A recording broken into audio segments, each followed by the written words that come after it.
Ontem eu trouxe aqui para vocês o clima nos ministros do Supremo Tribunal Federal. Eles veem que está contratado. O Bolsonaro, se for reeleito, vai para cima da corte. Eles dizem mais, eles dizem onde é que estão, né? Os governadores que se dizem democratas, onde é que estão os chefes de poder que se dizem democratas e que estão vendo isso textualmente dito pelo presidente, porque Bolsonaro falou sobre o assunto não uma, mas duas vezes, né?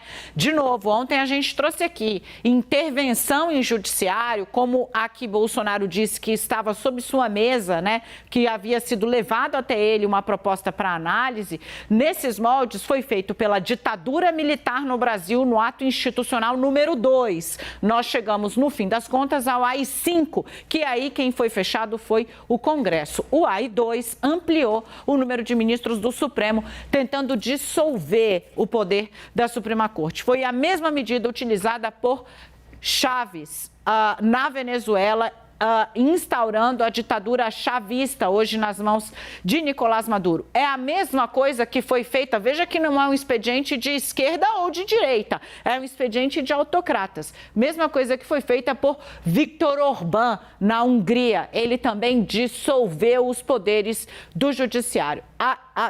O livro, Como as Democracias Morrem, e é um livro mesmo, e a literatura é farta sobre isso, em todas as grandes democracias que caíram e se transformaram em autocracias. Eu sou a lei, eu sou o Estado, eu, o dirigente que não sairei. Todas as autocracias, esse capítulo existe, afrontar e derrubar o judiciário. Por conta disso, após a fala do presidente em duas ocasiões ter repercutido muito, Bolsonaro hoje, em Pelotas, no Rio Grande do Sul, disse que foi a imprensa quem inventou que ele tinha aí a ideia de aumentar o número de ministros do STF. Olha só. A imprensa falou que eu vou passar para mais 5 no Supremo. Eu falei que isso não estava no plano de governo, botar na minha conta. O senhor pretende aumentar o número de ministros? O presidente acredita que vocês que inventaram isso. Gente, vem para cá, Leandro Rezende e Yuri Pita. É impressionante, né? Foram vocês que inventaram. Bolsonaro falou textualmente por duas vezes. E a reação foi muito ruim, né? E o presidente, deixa eu ver, a entrevista à Veja foi a público na sexta-feira, né? A entrevista à Veja foi disparada por aliados do presidente Jair Bolsonaro, o arquivo. A gente tentou entender ali se haveria algum desmentido em relação a esse ponto. Não houve.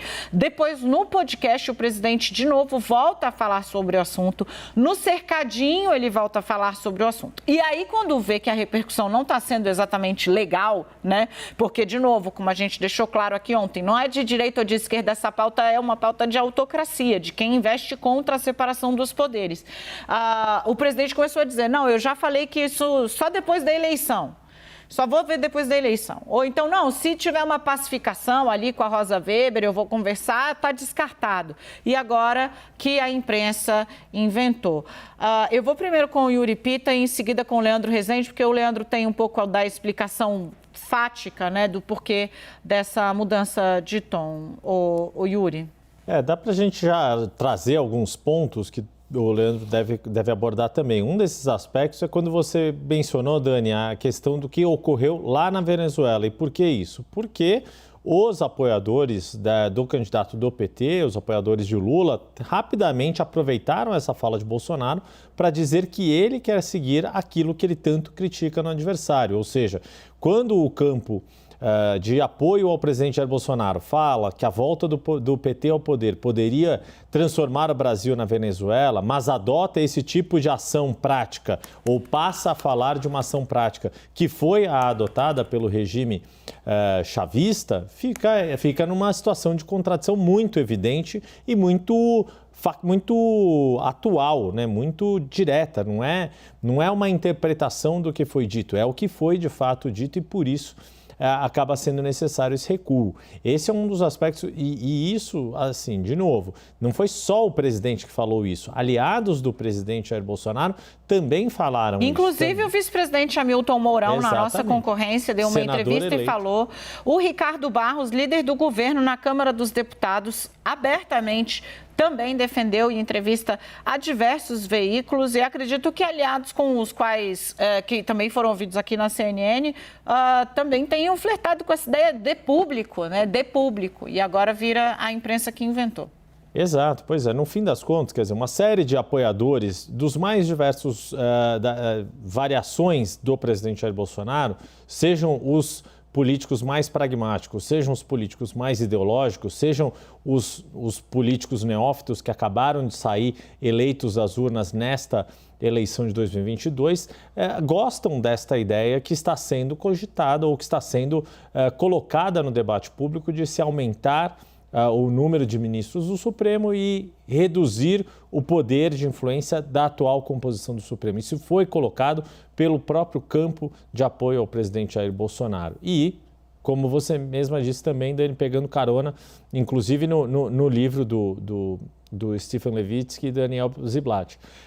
É um dos uma das clássicas medidas tomadas pelos pretensos, ou por candidatos, ou por autocratas, quando conseguem se manter no poder. Ô, Leandro, bateu mal, né? Para buscar eleitor de centro, falando em mexer na composição do Supremo, uma receita tão fartamente conhecida por governos que não levaram, né? Que não seguem caminhos democráticos, bate mal no eleitor de centro moderado que está precisando, o Bolsonaro precisando atrair, né? Nesse momento. Bate mal, Dani, eu colhi essa avaliação de partidos que apoiam o presidente da República. Eu fui conversar com gente do Progressistas e do Republicanos, né? Deputados, senadores que têm assentos ali na direção desses partidos para enxergar, tentar entender, né, junto com eles, como eles veem essa fala que foi uma pauta que o presidente Jair Bolsonaro colocou na agenda pública, né? Ninguém estava falando disso, o presidente coloca esse tema em entrevista à revista Veja, depois dá outras declarações do mesmo sentido, seu entorno começa a falar sobre isso e, claro, se torna um fato, e agora o presidente diz que, na verdade, foi a imprensa que começou a falar disso, quando a história não é essa. A história é do jeito que a gente contou aqui, começou isso ainda no final ali da semana passada, né? Então, o que esses políticos com quem eu falei, do PP e do Republicanos, que fazem parte ali da sustentação do presidente, dizem? Esse tipo de fala não traz um eleitor do qual o presidente Jair Bolsonaro precisa. É o eleitor que ainda não está com ele, é o eleitor que não votou nele no primeiro turno, que ou o presidente precisa virar para buscar os 6 milhões que faltam, né, para ele chegar no Lula, ou convencer esse eleitor a sair de casa e votar. Esse eleitor, ele não se mobiliza por uma pauta de fechamento, mudança no Supremo Tribunal Federal. Essa é uma pauta do eleitorado bolsonarista clássico, na avaliação de um deputado do PP, por exemplo, que me fez essa leitura. O que esses políticos com quem eu falei também me disseram é o seguinte: o que sustenta o governo do presidente Jair Bolsonaro são resultados econômicos positivos, o que garantiu a governabilidade. Então, você mexer numa instituição, você pode afetar a sua estabilidade econômica. E isso seria um problema para o presidente Jair Bolsonaro, de modo que essa pauta não teria como avançar com o apoio desses dois partidos, pelo menos, que são os partidos que apoiam o presidente. Quem entra em campo para poder mudar um pouco do discurso, tirar esse assunto um pouco de pauta? O líder do governo no Senado, o senador Carlos Portinho, com quem eu também falei hoje sobre isso, né? Entre os pontos em que ele destacou, ele diz, né, seria importante que o judiciário fizesse uma autocrítica e fizesse ali o que ele chama de autorregulação. Ele diz que a insatisfação que o presidente manifesta com o Supremo, ela não é necessariamente bolsonarista, mas ela está presente na sociedade. E citou algumas decisões que o STF deu, o caso do auxílio, da questão do piso da enfermagem, questão da pandemia aqui, da gestão de operações policiais no Rio de Janeiro. Ele citou isso como decisões do Supremo que desagradam uma parcela da sociedade. E o que ele sugere para jogar água nessa fervura? Esquece o debate sobre isso agora, que a gente está perto da eleição, joga isso para a próxima legislatura. Pega todas as propostas que existem no Legislativo de mudança no Judiciário, monta uma comissão, chama o Judiciário e vamos ver o que a gente consegue conversar. Tira isso do foco agora, né? Esquece enquadrar STF, tira isso de foco e joga para a legislatura que começa em 2023.